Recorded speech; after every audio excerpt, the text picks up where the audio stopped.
మంగళవారం ఢిల్లీలో సోనియా గాంధీని కలిశారు సీఎం రేవంత్. కేబినెట్ విస్తరణ, తాజా రాజకీయ పరిస్థితులపై సోనియా గాంధీతో ఆయన చర్చలు జరిపినట్లు సమాచారం. ఈ సందర్భంగా రేవంత్ రెడ్డి మాట్లాడుతూ జూన్ 2న తెలంగాణ రాష్ట్ర ఆవిర్భావ వేడుకలకు సోనియమ్మను ఆహ్వానించినట్లు చెప్పారు. ఆవిర్భావ వేడుకలకు వచ్చేందుకు సోనియమ్మ అంగీకరించారని తెలిపారు. తెలంగాణ రాష్ట్రంలో ఉద్యమకారులందరినీ గౌరవించే కార్యక్రమాన్ని చేపట్టాం. ఉద్యమకారుల జాబితాను తయారు చేసే బాధ్యతను కోదండరాంకు అప్పగించినట్లు చెప్పారు సీఎం రేవంత్. ప్రత్యేక రాష్ట్రంగా తెలంగాణ ఇచ్చిన సోనియమ్మకు ధన్యవాదాలు తెలుపుతూ కేబినెట్ తీర్మానం చేయనున్నట్లు చెప్పారు.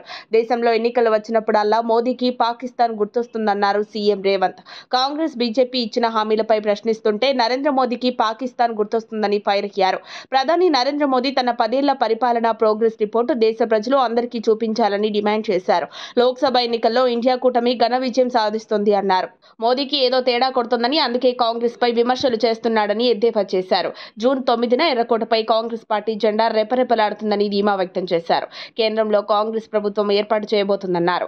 మా నాయకుడు రాహుల్ గాంధీ ప్రధానమంత్రి అవుతున్నారని సీఎం రేవంత్ రెడ్డి అన్నారు. మరిన్ని అప్డేట్స్ కోసం మా కాయ్ టీవీని సబ్స్క్రైబ్ చేసుకోండి. మా వీడియో కనుక మీకు నచ్చినట్లయితే లైక్ చేయండి, షేర్ చేయండి. మీ విలువైన అభిప్రాయాలను కామెంట్ బాక్స్లో తెలియజేయండి.